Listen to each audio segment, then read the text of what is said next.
고린도전서 15장 20절에서 28절 말씀 제가 봉독해 드리겠습니다.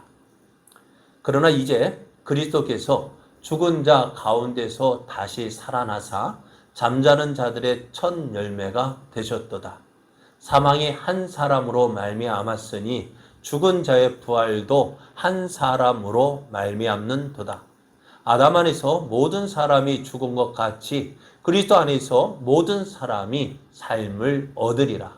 그러나 각각 자기 차례대로 되리니 먼저는 첫 열매인 그리스도요. 다음에는 그가 강림하실 때에 그리스도에게 속한 자요. 그 후에는 마지막이니 그가 모든 통치와 모든 권세와 능력을 멸하시고 나라를 아버지 하나님께 바칠 때라. 그가 모든 원수를 그 발 아래에 둘 때까지 반드시 왕노릇 하시리니 맨 나중에 멸망받을 원수는 사망이니라. 만물을 그의 발 아래에 두셨다 하셨으니 만물을 아래에 둔다 말씀하실 때에 만물을 그의 아래에 두신 이가 그 중에 들지 아니한 것이 분명하도다. 만물을 그에게 복종하게 하실 때에는 아들 자신도 그때에 만물을 자기에게 복종하게 하신 이에게 복종하게 되리니 이는 하나님이 만유의 주로서 만유 안에 계시려 하심이라. 아멘. 할렐루야. 할렐루야. 우리를 사랑하시는 하나님께서 오늘도 함께 하십니다. 함께 하시는 하나님 은혜 안에서 하나님을 기뻐하여 예배 자리에 함께하는 여러분에게 충만한 은혜가 넘쳐나기를 예수님의 이름으로 축복합니다. 오늘 예배는 코로나로 인해서 유튜브로 드리게 되었는데요. 그럼에도 하나님은 우리와 함께 하십니다. 우리를 도우십니다. 우리를 통해서 영광 받으십니다. 함께 예배하는 성도님과 함께 인사하겠습니다. 주의 사랑으로 사랑합니다. 제 사랑으로 축복합니다. 함께 사랑하고 축복하셨습니까? 네, 오늘 우리에게 주신 하나님 말씀을 통해서 예수님을 믿는 성도의 부활은 당연히 있습니다. 예수님을 믿는 성도의 부활은 당연히 있습니다. 이런 제목으로 하나님 말씀을 증거하겠습니다. 바울은 예수님의 부활에 대해서 확신하지 못하는 성도들에게 예수님이 부활하신 확실한 증거가 있음을 말해 주었습니다. 먼저 예수님의 부활의 증거는 예수님의 부활은 성경대로 되어진 부활이라는 사실입니다. 성경에 예언되어진 대로 예수님께서 십자가에 죽으셨습니다.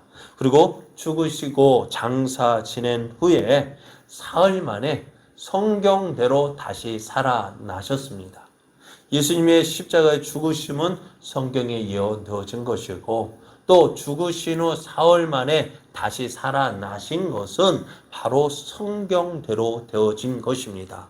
그래서 예수님의 십자가에 죽으시고 부활하신 것은 성경대로 되어진 것이라는 사실입니다. 두 번째로 예수님의 부활의 증거는 예수님의 제자들이 예수님의 부활을 하긴 했습니다. 예수님의 부활을 예수님 제자들이 하긴 했습니다. 그 결과 어떤 모습이 되어졌느냐? 예수님 십자가에 죽으실 때는 죽음을 두려워했던 그 제자들이요. 예수님의 부활을 경험한 이후 그 제자의 삶이 달라졌습니다. 죽음을 두려워하지 않고 오직 이젠 자신의 생명을 바치면서까지 심지어 죽음을 당하면서까지도 전하는 것이 뭐냐? 예수 그리스도의 십자가의 죽으심과 예수 그리스도의 부활을 증거하고 있다는 것입니다. 성경대로 되어졌고요. 제자들이 하긴 했습니다. 세 번째로는요. 많은 목격자들이 있습니다. 사도 바울이 고린도 전서를 기록할 때에는 약 주 56년경이라고 했습니다. 예수의 부활을 경험한 사람들이 아직도 있다는 거예요. 바울이 이 고린도 전서를 기록할 때에 예루살렘 교회를 비롯한 많은 교회에 예수님의 부활을 경험한 사람들이 흩어져 있었습니다. 그런데 어떤 사람은 죽었지만은 그러나 그 대부분의 사람들이 아직도 살아 있다는 것입니다. 그래서 바울이 만일 예수님의 부활이 없다 한다면은 이 글을 읽는 사람마다 어떻게 할까? 바울 보고 거짓말장이라 할 텐데 그 어느 누구도 바울에게 거짓말쟁이라고 하는 사람이 없다는 것입니다. 그래서 예수님의 부활을 목격한 500여 명의 성도들이 있었고요. 그리고 이들 가운데 대부분이 아직도 살아 있었다는 것입니다. 네 번째로는 예수를 믿지 않던 예수님의 형제들이 예수님을 믿게 되었습니다. 예수님이 살아 계실 때에는 예수를 믿지 않고 따르지 않았던 예수님의 형제 야고보와 유다가요, 예루살렘 교회에 기둥같이 쓰임받는 일꾼이 되었다는 것입니다. 어떻게 가장 전도하기 힘든 사람이요? 내 형제요, 내 가족입니다. 그러니까 내 형제요, 내 가족에게 내가 믿는 예수님을 전한다는 것이 쉽지 않습니다. 그런데 또 어떨까요? 예수님도 그러했습니다. 예수님께서 공생애를 지날 때에 그의 형제들이 예수를 믿지 않았습니다. 오히려 예수님을 조롱했습니다. 그랬던 그들이 예수님이 십자가에 죽으시고 부활하시는 것을 본 뒤에 그들이 예수를 믿게 되었고 또 교회에 기둥같이 쓰임 받았다는 사실입니다.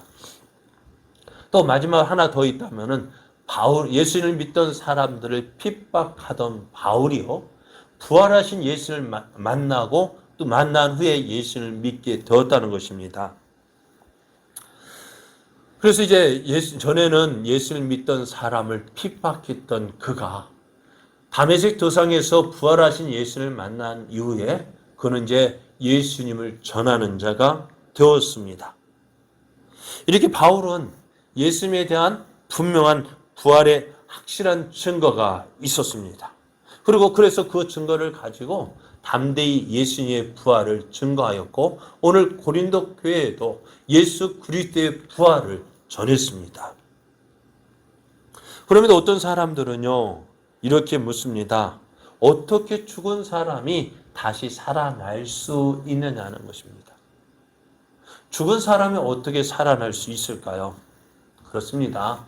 우리 생각으로는요 도저히 이해될 수 없는 일입니다. 그래서 내가 이해될 수 없기 때문에 그건 내가 이해할 수 없기에 내가 이해할 수 없다라고 인정하면 되는데 내가 이해하지 못했다고 해서 그것을 없는 것이라고 또 아니다라고 부인하는 경우가 참 많이 있습니다. 내가 모르는 것은 모르는 것이고요. 이해되지 않는 것은 이해 안 되는 거예요. 그것을 가지고 전부가 없다, 아니다라고 할 수 있는 것이 아닙니다. 그래서 사도 바울은요, 만일 부활이 없다고 한다면 이라는 이유로 그렇게 가정에서 이야기를 합니다. 만일 우리들의 부활이 없다고 한다면은 예수님께서는요, 이 땅에 오셔서 십자가에 죽으실 이유도 없고요, 다시 살아나실 이유도 없는 거예요. 부활이 없단다면, 우리의 부활이 없단다면은요, 예수님은 십자가에 죽으셨다 하고, 그냥 그 뒤에 부활하지 않으셔도 돼요. 그러나, 그렇게 되어지면 어떻게 될까요? 예수님이 십자가에 죽으시고 부활하심이 없단다면은, 예수님께서 죽으신 이유가 우리의 죄 때문이라는 사실을 알지 못하게 되어지고 또 예수님이 다시 그 예수님의 십자가의 죽으심이 정말 우리의 죽으신 그 이유, 우리의 죄를 위해서 죽으셨다고 했는데 우리의 죄가 어떻게 되었는지 알 수가 없는 거예요. 또 예수님이 하나님의 아들이라 하셨고요. 내가 십자가 못 박혔다 다시 살아나신다고 했는데 그 예수의 모든 말씀이 거짓말이 되고 말아요. 그래서 예수님의 부활은요. 예수의 말씀이 사실인 것이 증명되어져야 되는데 예수님께서 우리 죄를 위해서 죽으셨다는 사실과 예수님이 하나님이 보내신 하나님의 아들이심과 또 예수님이 십자가의 죽으심이 우리 죽으심을 통해서 우리의 모든 죄가 용서함 받았다라고 하기 위해서는 어떻게 예수님의 부활이 있어야 되는 거예요. 그래서 만일 부활이 없다면은 죽으신 예수님의 부활도 없게 되어지고, 예수님의 부활도 없다면은 우리의 죄에 대해서도 제가 용서함 받았는지 어찌 되었는지 아무도 알 수 없는 거예요. 왜요? 사람은 다 죽잖아요. 죽은 사람 내가 뭐라고 말할 수 있겠습니까? 무슨 말을 못 하겠습니까? 그러나 예수님은 어떻게 해요? 죽으신 후 다시 살아나심으로 우리의 모든 죄 용서받았다라고 확실하게 말씀하고 있습니다. 만약 예수님의 부활이 없다면 죽은 우리가 전하는 복음, 우리가 믿는 믿음이 다 거짓이 되고 맙니다. 그리고 모든 사람 이렇게 우리가 전하는 복음, 우리가 어떻게 해요? 예수님께서 다시 살아나셨다는 것이 우리의 복음입니다. 예수님께서 죄인된 우리를 위해서 죽으시고 다시 살아나심으로 우리의 모든 죄가 용서함 받았고, 그 예수를 믿는 믿음으로 우리가 구원받는다고 말하는 것이요, 거짓말이 되고 말아요. 또 우리의 믿는 이 믿음도 거짓이 되어지고요. 그래서 모든 사람에게 거짓말쟁이가 되어집니다. 우리는 거짓말쟁이가 부활이 없다 한다면은 우리는 거짓말쟁이가 되고요. 또 세상에서 가장 불쌍한 자가 되고 맙니다. 왜요? 있지도 않은 부활을 믿고 있기 때문입니다. 있지도 않은 부활 때문에 우리의 모든 것 포기하고 조롱당하고 멸시당하고 있기 때문에 그래요. 그러나 예수님의 부활은 분명하게 있습니다. 과연 우리가 믿고 있는 복음이 헛것이 될까요? 십자가에 죽으시고 부활하신 예수를 믿는 그 믿음이 헛것인가요? 세상 모든 사람 가운데서 가장 불쌍한 사람이 우리가 될까요? 그렇지 않습니다.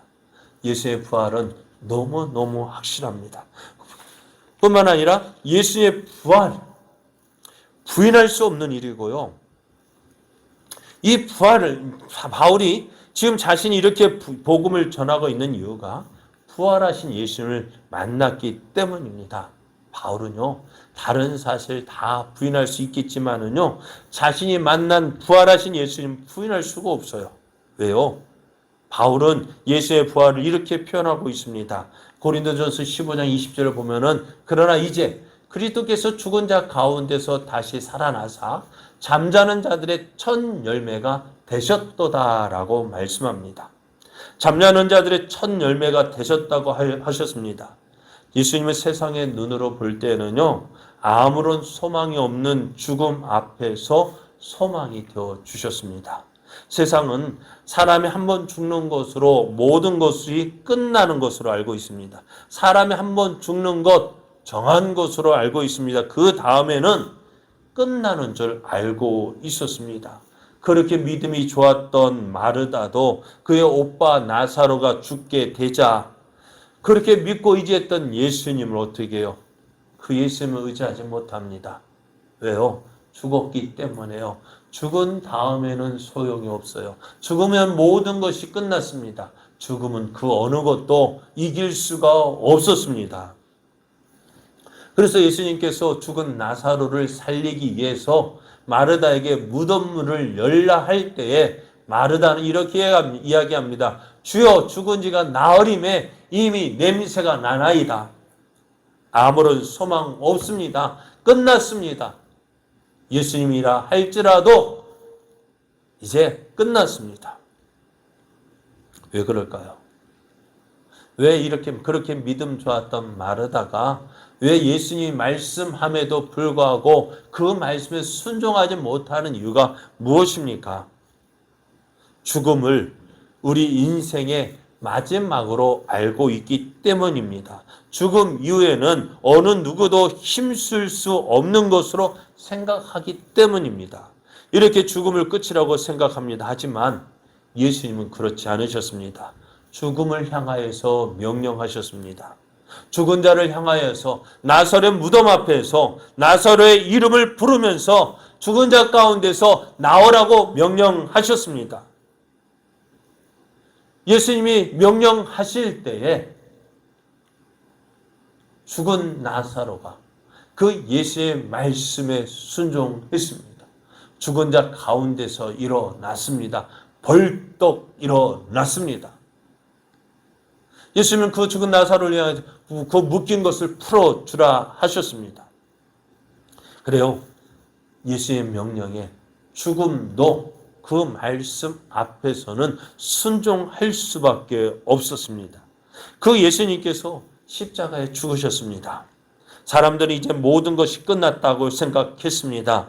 하지만 예수님은 그것으로 끝나지 않았습니다. 나사로를 죽은 자 가운데서 살리신 그 예수님을 보내신 하나님의 능력이 그 예수님을 죽은 자 가운데서 다시 살아나게 하셨습니다. 예수님은 다시 살아나셨습니다. 죽음을 이기시고 다시 살아나셨습니다. 바울은 이것을 잠자는 자들의 첫 열매라고 말합니다. 첫 열매는 처음 익은 열매를 말합니다. 첫 열매는 계속해서 다음에도 열매가 있다는 사실을 보여주고 있습니다. 예수님은 부활의 첫 열매가 되셨고요. 예수 그리스도 안에 거하는 자들은 예수님과 같이 부활의 열매로 계속해서 맺혀질 것이다 라고 말씀합니다. 그래서 21절 22절을 보면은 바울은 이 사실을 아담을 통해서 이야기를 합니다. 21절 22절을 보면은 사망이 한 사람으로 말미암았으니 죽은 자의 부활도 한 사람으로 말미암는도다. 아담 안에서 모든 사람이 죽은 것 같이 그리스도 안에서 모든 사람이 삶을 얻으리라고 하셨습니다. 사망이 우리에게 찾아온 이유가 무엇입니까? 왜 사망이 찾아왔어요? 한 사람 아담의 불순종입니다. 한 사람 아담의 불순종으로 우리 사람에게 사망이 찾아왔습니다. 한 사람의 불순종. 왜? 아담의 그 죄가 왜 우리에게도 전가되어집니까? 우리는 하나님 이렇게 이야기할 수 있어요. 우리는 그 언약 맺지 않았습니다. 라고 말할 수 있어요. 그러나 아담이 맺은 언약은 모든 인류를 대표해서 아담이 맺은 언약입니다. 그래서 그 한 사람의 불순종으로 모든 인류가 죄 가운데 거하게 되어졌고요. 그 한 사람의 불순종으로 우리에게 사망이 찾아왔습니다.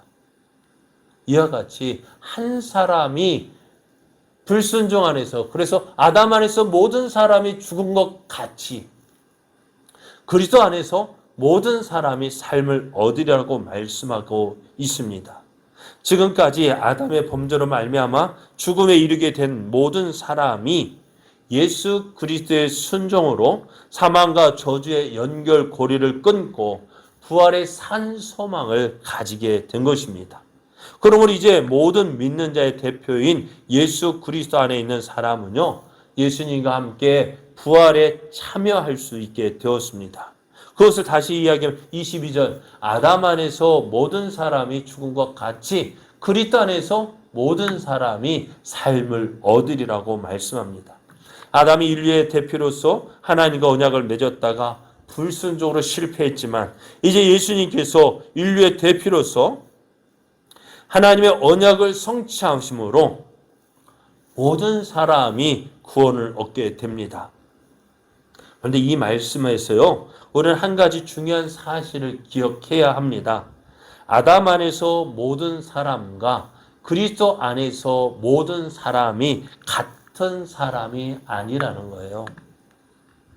아담 안에서의 모든 사람은요, 우리 모든 사람들을 말합니다. 그러나 그리스도 안에서의 모든 사람들은요, 예수님을 믿는 사람들을 말합니다. 우리가 잘 아는 요한복음 3장 16절을 보면은 하나님이 세상을 이처럼 사랑하사 독생자를 주셨으니 이는 그를 믿는 자마다 멸망치 않고 영생을 얻게 하려 하심이라고 했습니다. 하나님은 이 세상 모든 사람을 사랑하셔서 독생자 예수님을 주셨습니다. 그런데요, 모든 사람이 다 구원받지 않습니다. 못합니다. 구원받지 않습니다. 모든 사람이 다 구원을 받지 못합니다. 왜 그럴까요?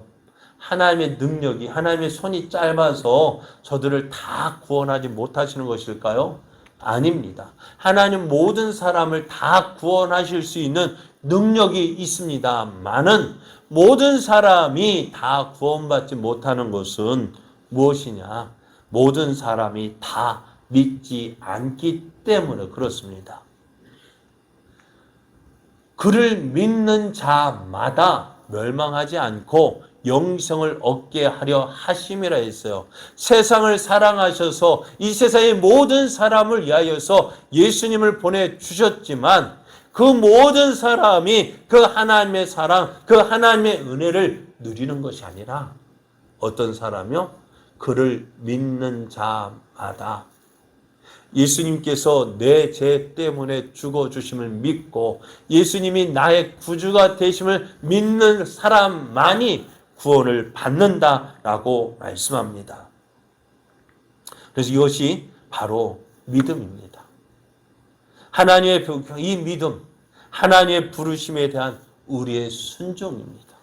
예수 그리스도를 믿고 예수님께서 내 죄 때문에 십자가 죽으시고 부활하신 것을 믿는 그 믿음이 우리를 구원한다 말씀합니다.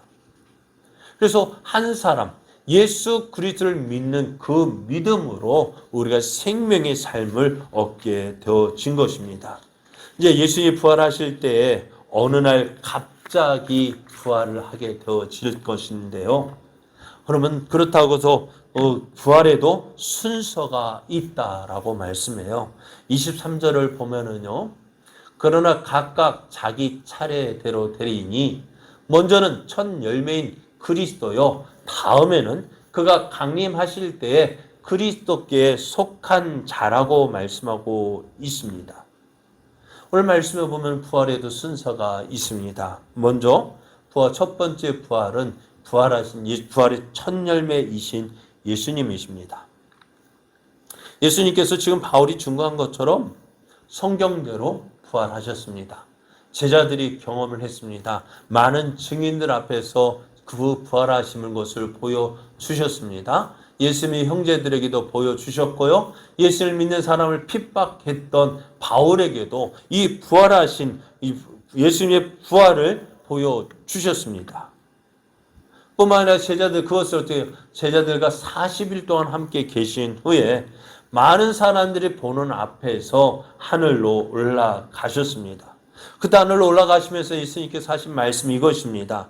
요한복음 14장 1절에서 3절 말씀을 보면은 너희는 마음에 근심하지 말라. 하나님을 믿으니 또 나를 믿으라.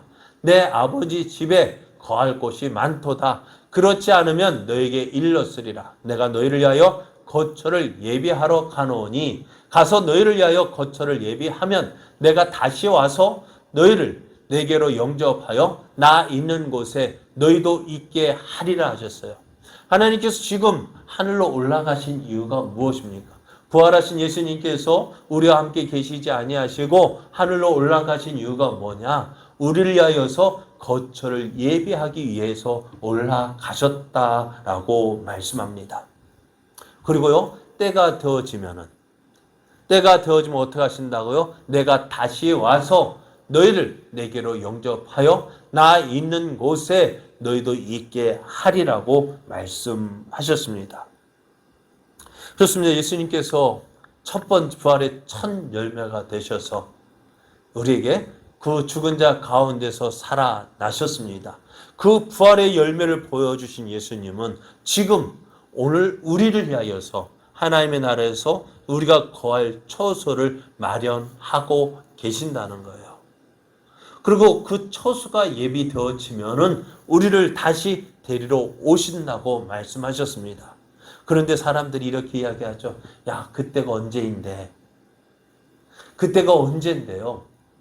2000년 전에 예수님께서 이 말씀을 하셨잖아요. 2000년이 지나도록 여태까지 안 온다면은요. 둘 중에 하나일 거예요. 그 약속이 이루어지지 않거나 그만큼 가까워졌거나 여러분 무엇을 믿으시겠습니까? 다시 오신다는 그 예수님의 말씀이 과연 거짓말일까요? 지금까지 예수님께서 하신 말씀대로 다 이루셨는데요. 지금 뭐 한 가지만 남았습니까?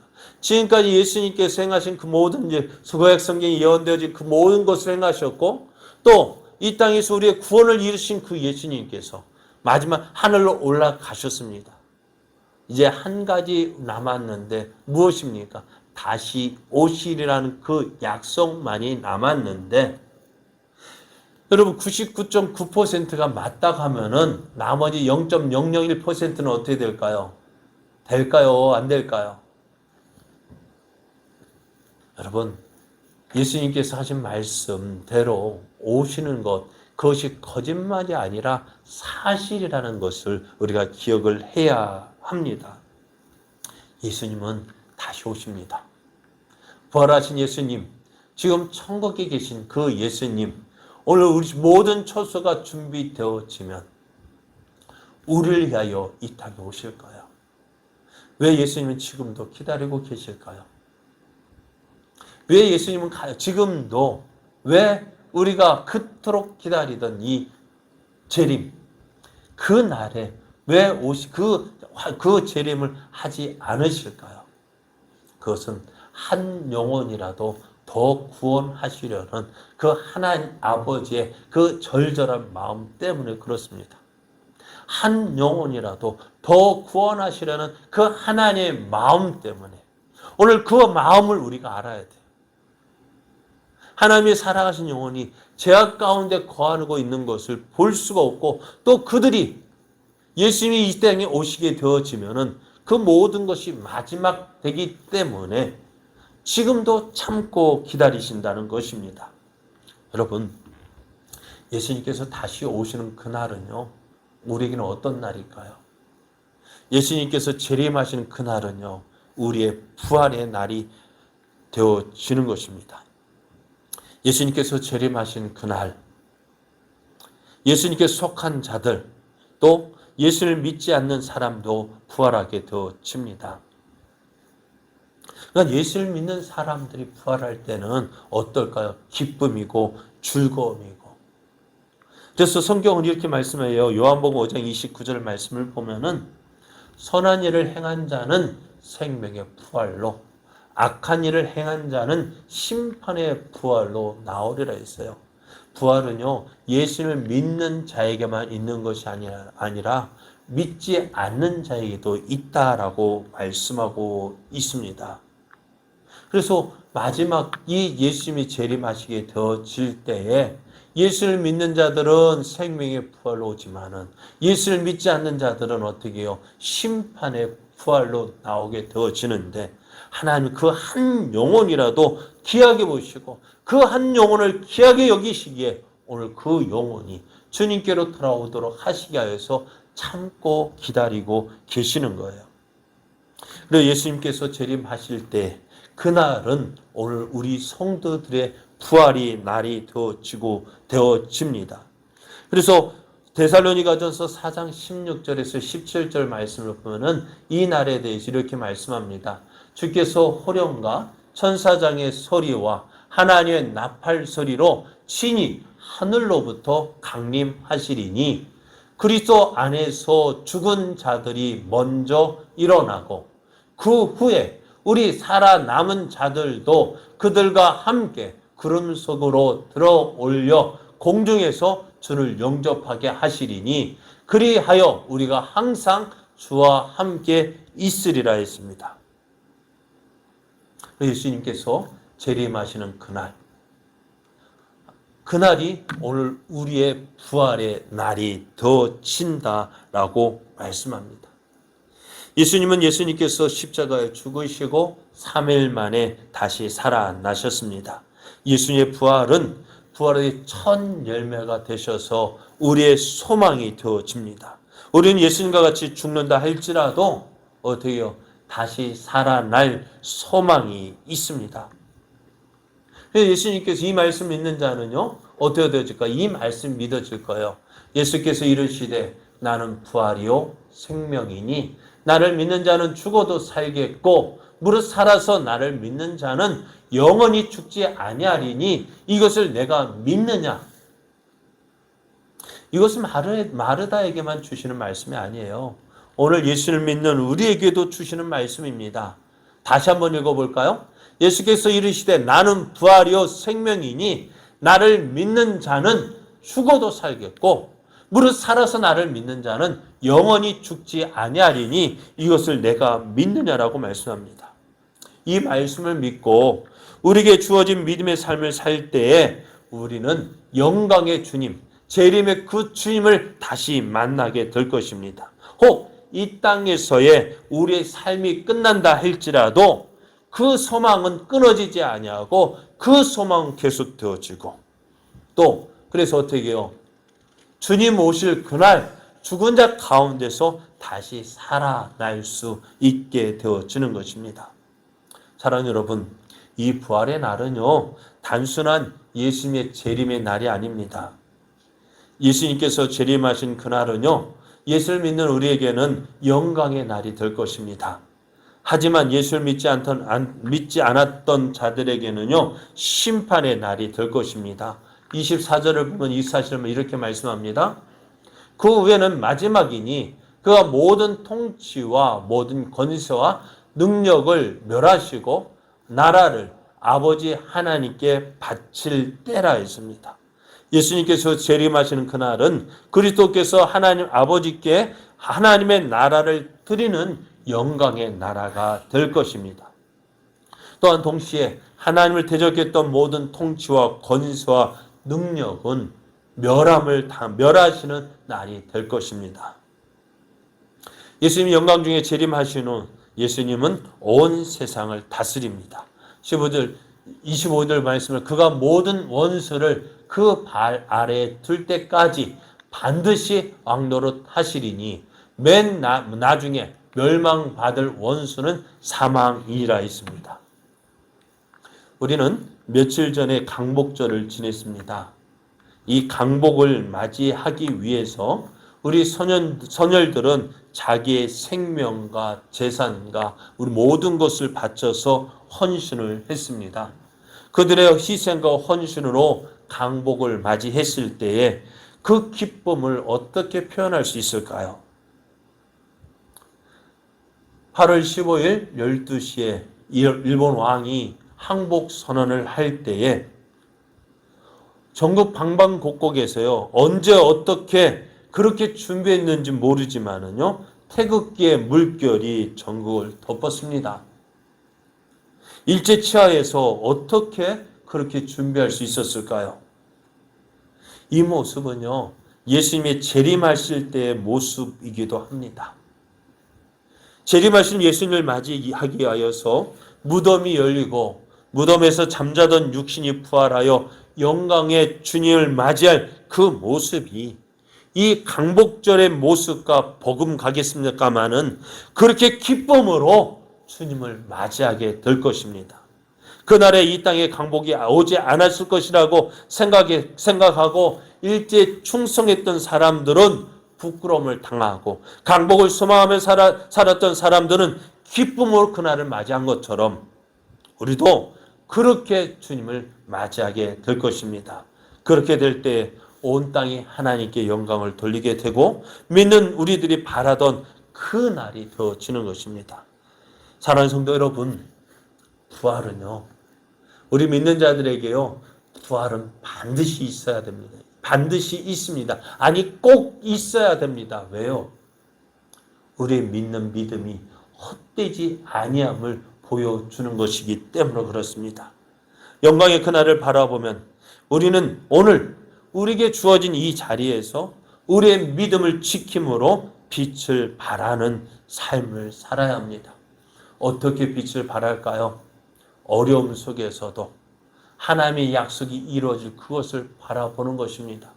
모든 소망이 끊어졌다 하는 그 자리에서도 하나님께서 약속하신 그 약속의 말씀을 붙잡고 다른 사람은 다 세상 길로 간다 할지라도 믿음을 지키고 주님 기뻐하시는 길로 가는 것입니다. 세상의 흐름에 대세에 우리를 맡기는 것이 아니라 하나님 말씀을 붙잡고 믿음의 지조를 지키는 것입니다. 그것이 오늘 이 세상을 살아가면서 예수 그리스도의 재림을 기다리는, 또 우리의 죽은 자 가운데서 다시 살아날 소망을 가지는 부활의 신앙을 가지고 있는 성도들의 삶이기 때문입니다. 사랑하는 여러분, 예수님께서 부활의 첫 열매가 되셨습니다. 또 우리를 위하여 처소를 예배하러 가신다고 하셨습니다. 모든 것을 준비하신 그 예수님, 이제 다시 우리를 맞이하기 위해서 이 땅에 오실 것입니다. 그 날이 재림의 날이요, 또 우리에게는 부활의 날이 되어지는 것입니다. 이 날을 바라보면서, 이 날을 소망하면서 오늘 우리에게 주어진 이 믿음의 자리에서 우리의 믿음을 지켜야 합니다. 우리의 믿음을 지키고, 또 내가 믿는 것이 이 땅의 것으로 끝나는 것이 아니라 저 영원한 하나님의 나라에 있음을 보여주는 삶 되어져야 합니다. 사랑하는 여러분, 이러한 삶 살아가는 저 여러분 되어지를 원합니다. 이러한 삶 살아서 주님 오실 때에 기쁘게 주님을 맞이하는 부활의 성도, 또 재림의 성도 되어지기를 예수님의 이름으로 축복합니다.